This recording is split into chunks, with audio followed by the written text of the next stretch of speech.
If Bill Gates and his billionaire friends care so much about our collective health, why hasn't he bought ventilators and paid for more nurses for our NHS in this present moment, rather than speculating about lockdown measures and pushing his vaccines? He sees himself as some sort of health expert along with the head of the World Health Organization, but he is the only Director General of the whoever that has no medical degree and is not an actual doctor.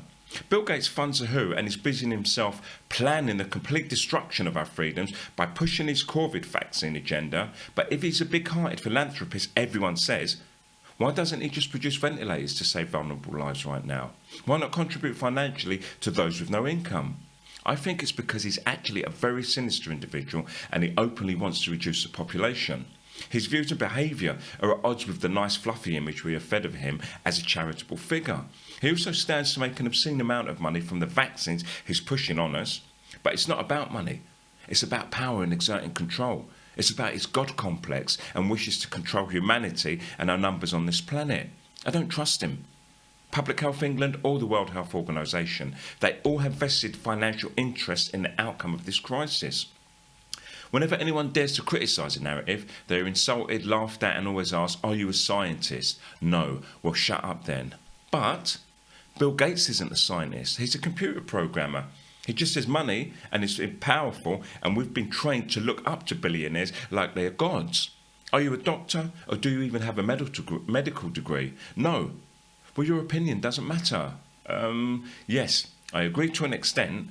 So why are we taking advice from a World Health Organization whose Director General has no medical background, degree, and is not a doctor?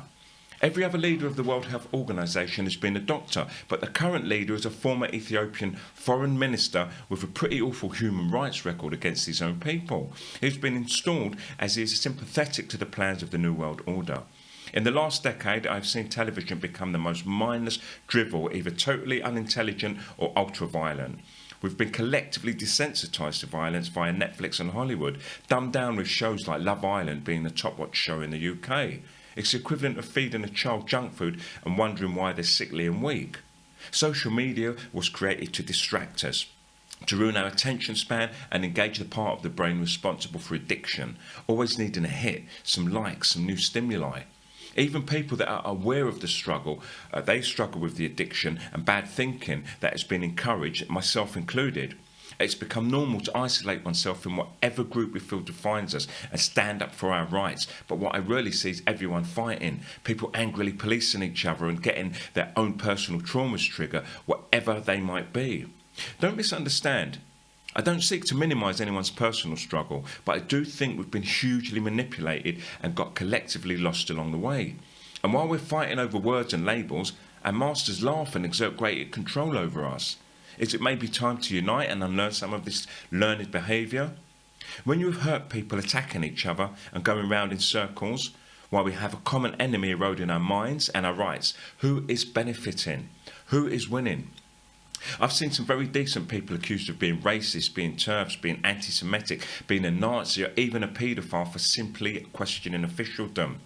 We put each other in boxes by making snap assumptions, and so far this week I've been told you hate autistics, you wish you'd aborted your child, you're an anti-vaxxer, you think vaccines cause autism, all from questioning Bill Gates. Bear in mind that I'm autistic and so is my child, and that I don't for 1 second think any of those things. But that's the programme, so people take the bait.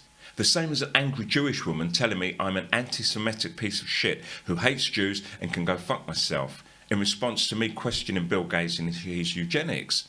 I don't know his faith and it has no relevance to me. I am critical of his work and his God complex, and I find comments like this bizarre and reductive. Anti-intellectualism reigns, and ironically, the thought policing does more of the damage it seeks to prevent cleverly and deliberately. The fact that I'm hesitant to post this and have actively bitten my tongue more and more in the last couple of years online is testament to this. I know I'm not any of those things, and so does anyone that knows me in the real world. In fact, I've let my own well-being suffer and lost the respect of my own family at times in my attempts to relentlessly champion the underdog, and have been made to feel less than unimportant, a part of the problem just by my existence, viciously attacked, even for simply not knowing the latest thinking or terminology. We've become reactive rather than responsive. We are outraged first and go on the defensive and argue. What is this doing to our health? I see several dear friends absolutely lost in this game, and it's sure not making the world a better place. It is draining them and reinforcing a sense of victimhood and keeping them in a state of trauma while seeming to exacerbate a divide. The only receptive audience is the choir, who are already converted and who lap it up for pats on the back. Who does that serve? Who benefits from us being distracted, divided, and kept in a state of perpetual stress? OBG.